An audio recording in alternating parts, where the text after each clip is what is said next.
TV forever on fire. ಸಚಿವರ honey trap Rajendra ಕೊಲೆ ಯತ್ನ ಆರೋಪ ಎಸ್ಐಟಿ ತನಿಖೆಗೆ ನೀಡೋಕೆ ಸರ್ಕಾರ ನಿರ್ಧರಿಸುತ್ತಾ ಅನ್ನೋದೊಂದು ಪ್ರಶ್ನೆ ಇದೆ. ಈಗಾಗಲೇ ರಾಜಣ್ಣ ನಿವಾಸವನ್ನ ತಲಾಶ್ ಮಾಡಿರುವಂತ ಸಿಐಡಿ ಸರ್ಕಾರಿ ನಿವಾಸದಲ್ಲಿರುವಂತ ಸಿಬ್ಬಂದಿ ಕೆಲಸಗಾರರಿಂದ ಮಾಹಿತಿ ಸಂಗ್ರಹ ಆಗಿದೆ. ಹೀಗಾಗಿ ಸಿಐಡಿ ತನಿಖೆಯನ್ನೇ ಮುಂದುವರಿಸುತ್ತಾ ಇಲ್ಲ ವಿಶೇಷ ತನಿಖಾ ತಂಡದ ಮೂಲಕ ತನಿಖೆಯನ್ನ ನಡೆಸುತ್ತಾ ಅನ್ನೋದೊಂದು ಪ್ರಶ್ನೆ. ಗೃಹ ಸಚಿವ ಪರಮೇಶ್ವರ್ ನಿರ್ಧಾರಕ್ಕೆ ಸಿಎಂ ಬಿಟ್ಬಿಟ್ಟಿದ್ದಾರೆ. ನೀವೇನ್ ಡಿಸಿಷನ್ ತೆಗೆದುಕೊಳ್ತೀರೋ ಅದು ನಿಮ್ ನಿರ್ಧಾರ ಅಂತ ಹೇಳ್ಬಿಟ್ಟಿದ್ದಾರೆ. ಹೀಗಾಗಿ ಇವತ್ತು ಹಿರಿಯ ಅಧಿಕಾರಿಗಳ ಜೊತೆಗೆ ಗೃಹ ಸಚಿವ ಪರಮೇಶ್ವರ್ ಅವರು ಒಂದು ಸಭೆ ಮಾಡ್ತಾರೆ. ಸಭೆಯ ನಂತರ ಎಸ್ಐಟಿ ತನಿಖೆಗೆ ವಹಿಸಲಿದ್ದಾರೆ ಅನ್ನೋದ್ರ ಬಗ್ಗೆ ಈಗ ಚರ್ಚೆ ಆಗ್ತಾ ಇದೆ. ನೋಡಿ, ರಾಜ್ಯದಲ್ಲಿ ಹನಿ ಟ್ರ್ಯಾಪ್ ಅನ್ನುವಂತ ವಿಚಾರ ಸಿಕ್ಕಾಬಟ್ಟೆ ಸದ್ದಾಗ್ತಾ ಇತ್ತು, ಸುದ್ದಿನೂ ಮಾಡ್ತಾ ಇತ್ತು. ಈ ಹನಿ ಟ್ರ್ಯಾಪ್ ಅಂತ ಹೇಳ್ತಾ ಇದ್ದಿದ್ದು ಸ್ವಪಕ್ಷದವರಿಗೆನೆ, ಈ ಸರ್ಕಾರದ ನಾಯಕರಿಗೆನೆ ಒಂದಷ್ಟು ಸಮಸ್ಯೆ ಆಗಿದ್ದು ಕೂಡ ಇದೆ. ಜೊತೆಗೆ ಪಕ್ಷಕ್ಕೆ ಡ್ಯಾಮೇಜ್ ಆಗಿದ್ದು ಕೂಡ ಇದೆ. ಹೈಕಮಾಂಡ್ ಅಂಗಳಕ್ಕೂ ಹೋಗಿದ್ದು ಇದೆ. ಆದ್ರೆ ನಿನ್ನೆ ರಾಜೇಂದ್ರ ಅವರು ಒಂದು ಸ್ಟೇಟ್ಮೆಂಟ್ ಕೊಡ್ತಾರೆ. MLC ರಾಜಣ್ಣ ಅವರ ಪುತ್ರ ರಾಜೇಂದ್ರ ಅವರು ಒಂದು ಸ್ಟೇಟ್ಮೆಂಟ್ ಕೊಡ್ತಾರೆ. ನನ್ನ ಮೇಲೆ ಕೊಲೆ ಯತ್ನವೂ ಕೂಡ ಆಗಿದೆ, ನವೆಂಬರ್ನಲ್ಲೇ ಆಗಿತ್ತು, ಜನವರಿಯಲ್ಲಿ ನನಗದು ಗಮನಕ್ಕೆ ಬಂತು ಅಂತ.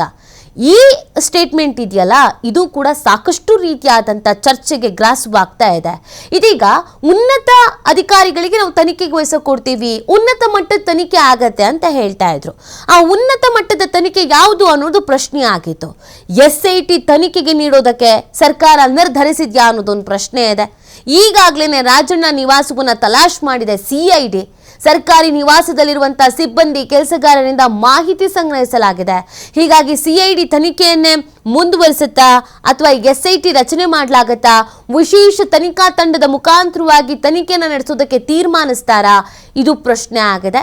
ಗೃಹ ಸಚಿವರು ಇವತ್ತು ಹಿರಿಯ ಅಧಿಕಾರಿಗಳ ಜೊತೆಗೊಂದು ಸಭೆ ಕರೆದಿದ್ದಾರೆ. ಈ ಸಭೆಯಲ್ಲಿ ಚರ್ಚಿಸಿ ತೀರ್ಮಾನಿಸಿ ಅಂತಿಮವಾಗಿ ತಮ್ಮ ನಿರ್ಧಾರವನ್ನು ಪ್ರಕಟಿಸಲಿದ್ದಾರೆ.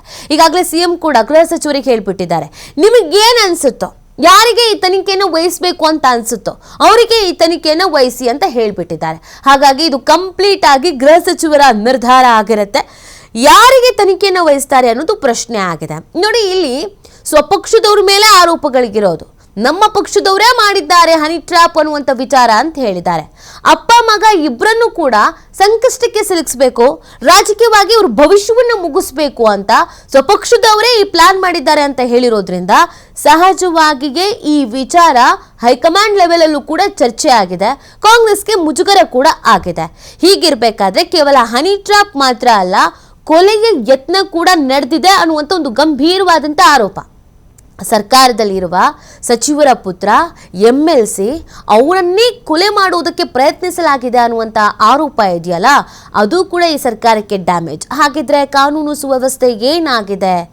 ಅಧಿಕಾರದಲ್ಲಿ ಇರೋರಿಗೇನೆ ಇಲ್ಲಿ ಜೀವ ಬೆದರಿಕೆ ಇದೆ, ಜೀವ ಭಯ ಇದೆ ಅಂತಂದ್ರೆ ಜನಸಾಮಾನ್ಯರ ಕತೆಗೇನು ಅನ್ನುವಂಥ ಪ್ರಶ್ನೆ ಎಲ್ಲವೂ ಕೂಡ ಹುಟ್ಕೊಳ್ತಾ ಇದೆ. ಹಾಗಾಗಿ ಒಂದು ಕಂಪ್ಲೀಟ್ ಆದಂಥ ತನಿಖೆ ಅವಶ್ಯಕತೆ ಇದೆ. ಈ ತನಿಖೆ ಹೇಗೆ ನಡೆಯುತ್ತೆ ಅನ್ನೋದ್ರ ಮೇಲೆ ಎಲ್ಲವೂ ನಿಂತಿದೆ. ಉನ್ನತ ಮಟ್ಟದ ತನಿಖೆ ಅಂತ ಅಂದಾಗ್ಲೇನೆ ವಿಪಕ್ಷದವ್ರು ಮುಗಿಬಿದ್ದು ಬಿಟ್ಟಿದ್ರು. ಅದ್ಯಾವ ಉನ್ನತ ಮಟ್ಟದ ತನಿಖೆ ಅಂತ ಹೇಳಿ, ಇಲ್ಲಿವರೆಗೂ ಯಾವ್ಯಾವ ತನಿಖೆ ನೆಟ್ಟಿಗೆ ನಡೆಸಿದ್ದೀರಾ ಅಂತ ಹೇಳಿ ಅಂತ ಪ್ರಶ್ನೆಯನ್ನು ಕೂಡ ಮಾಡಲಾಗಿತ್ತು.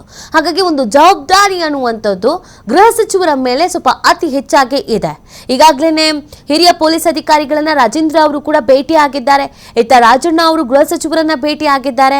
CM ಜೊತೆಗೂ ಕೂಡ ಕಾಂಟ್ಯಾಕ್ಟ್ ನಲ್ಲಿ ಇದ್ದಾರೆ. ರಾಜೇಂದ್ರ ಅವರು ಮತ್ತು ರಾಜಣ್ಣ ಅವರು ಇಬ್ಬರೂ ತಮಗಾಗಿರುವಂಥ ಕಹಿ ಘಟನೆಗಳು, ತಮ್ಮನ್ನ ರಾಜಕೀಯವಾಗಿ ಮುಗಿಸೋಕೆ ಏನೇನು ನಡೆದಿದೆ ಅನ್ನೋದ್ರ ಬಗ್ಗೆ ಸಂಪೂರ್ಣವಾದಂಥ ಮಾಹಿತಿ ಜೊತೆಗೆ ಸಾಕ್ಷಿಯನ್ನು ಕೂಡ ನೀಡಿದ್ದಾರೆ ಅಂತ ಹೇಳಲಾಗ್ತಿದೆ. ಹಾಗಾಗಿ ತನಿಖೆ ಯಾರಿಗೆ ಕೊಡ್ತಾರೆ, ಹೇಗೆ ತನಿಖೆ ನಡೆಯುತ್ತೆ ಅನ್ನೋದು ಬಹಳ ಇಂಪಾರ್ಟೆಂಟ್. ಯಾರು ಮಾಡಿದ್ದು ಏನು ಅನ್ನೋದು ಇನ್ನೂ ಅಲ್ಲ. ಈಗ ಅದಕ್ಕೆ ಈಗ ಇವತ್ತಿಂದ ಅವರು CID ಕೊಟ್ಟಿದ್ದಾರೆ ಅಂತ ಅನ್ಕೊಂಡಿದ್ದೀನಿ. ಇವತ್ತು CID ಅವರು ಮನೆ ಹತ್ರ ಹೋಗಿದ್ರು ಅಂತ ಮಾಹಿತಿ ನನಗೆ. ಇವತ್ತು ಮನೆ ಹತ್ರ ಹೋಗಿ ಅಲ್ಲಿ ಇದ್ದಂಥ ಯಾರು ಮನೆ ಸ್ಟಾಫ್ ಇದ್ದಾರೆ ಅವ್ರಿಗೆ ಯಾರ್ಯಾರು ಬಂದಿದ್ರು ಏನು ಅಂತ ತಾಲೇ ಅವರು ಪ್ರಿಲಿಮಿನರಿ ಇವತ್ತು ಆ ತನಿಖೆ ಪ್ರಾರಂಭ ಮಾಡಿದ್ದಾರೆ.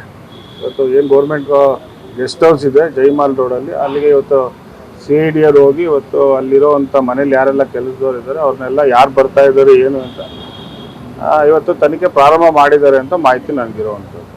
ಯಾರು ಮಾಡಿದ್ದು ಏನು ಅನ್ನೋದು ಇನ್ನೂ ಅಲ್ಲ. ಈಗ ಅದಕ್ಕೆ ಈಗ ಇವತ್ತಿಂದ ಅವರು CID ಕೊಟ್ಟಿದ್ದಾರೆ ಅಂತ ಅನ್ಕೊಂಡಿದ್ದೀನಿ. ಇವತ್ತು CID ಅವರು ಮನೆ ಹತ್ರ ಹೋಗಿದ್ರು ಅಂತ ಮಾಹಿತಿ ನನಗೆ. ಇವತ್ತು ಮನೆ ಹತ್ರ ಹೋಗಿ ಅಲ್ಲಿ ಇದ್ದಂಥ ಯಾರು ಮನೆ ಸ್ಟಾಫ್ ಇದ್ದಾರೆ ಅವ್ರಿಗೆ ಯಾರ್ಯಾರು ಬಂದಿದ್ರು ಏನು ಅಂತ ತಾಲೇ ಅವರು ಪ್ರಿಲಿಮಿನರಿ ಇವತ್ತು ಆ ತನಿಖೆ ಪ್ರಾರಂಭ ಮಾಡಿದ್ದಾರೆ. ಇವತ್ತು ಏನು ಗೌರ್ಮೆಂಟ್ ಗೆಸ್ಟ್ ಹೌಸ್ ಇದೆ ಜೈಮಾಲ್ ರೋಡಲ್ಲಿ, ಅಲ್ಲಿಗೆ ಇವತ್ತು CID ಅವ್ರು ಹೋಗಿ ಇವತ್ತು ಅಲ್ಲಿರೋವಂಥ ಮನೇಲಿ ಯಾರೆಲ್ಲ ಕೆಲಸದವ್ರು ಇದ್ದಾರೆ ಅವ್ರನ್ನೆಲ್ಲ ಯಾರು ಬರ್ತಾ ಇದ್ದಾರೆ ಏನು ಅಂತ ಇವತ್ತು ತನಿಖೆ ಪ್ರಾರಂಭ ಮಾಡಿದ್ದಾರೆ ಅಂತ ಮಾಹಿತಿ ನನಗಿರುವಂಥದ್ದು. ಯಾರು ಮಾಡಿದ್ದು ಏನು ಅನ್ನೋದು ಇನ್ನೂ ಅಲ್ಲ, ಈಗ ಅದಕ್ಕೆ ಈಗ ಇವತ್ತಿಂದ ಅವರು CID ಕೊಟ್ಟಿದ್ದಾರೆ ಅಂತ ಅಂದ್ಕೊಂಡಿದ್ದೀನಿ. ಇವತ್ತು CID ಅವರು ಮನೆ ಹತ್ರ ಹೋಗಿದ್ರು ಅಂತ ಮಾಹಿತಿ ನನಗಿರೋದು. ಇವತ್ತು ಮನೆ ಹತ್ರ ಹೋಗಿ ಅಲ್ಲಿ ಇದ್ದಂಥ ಯಾರು ಮನೆ ಸ್ಟಾಫ್ ಇದ್ದಾರೆ ಅವ್ರಿಗೆ ಯಾರ್ಯಾರು ಬಂದಿದ್ರು ಏನು ಅಂತ ತಾಲೇ ಅವರು ಪ್ರಿಲಿಮಿನರಿ ಇವತ್ತು ಆ ತನಿಖೆ ಪ್ರಾರಂಭ ಮಾಡಿದ್ದಾರೆ. ಇವತ್ತು ಏನು ಗೌರ್ಮೆಂಟ್ ಗೆಸ್ಟ್ ಹೌಸ್ ಇದೆ ಜೈಮಾಲ್ ರೋಡಲ್ಲಿ, ಅಲ್ಲಿಗೆ ಇವತ್ತು CID ಅವ್ರು ಹೋಗಿ ಇವತ್ತು ಅಲ್ಲಿರೋವಂಥ ಮನೇಲಿ ಯಾರೆಲ್ಲ ಕೆಲಸದವ್ರು ಇದ್ದಾರೆ ಅವ್ರನ್ನೆಲ್ಲ ಯಾರು ಬರ್ತಾ ಇದ್ದಾರೆ ಏನು ಅಂತ ಇವತ್ತು ತನಿಖೆ ಪ್ರಾರಂಭ ಮಾಡಿದ್ದಾರೆ ಅಂತ ಮಾಹಿತಿ ನನಗಿರುವಂಥದ್ದು. ಯಾರು ಮಾಡಿದ್ದು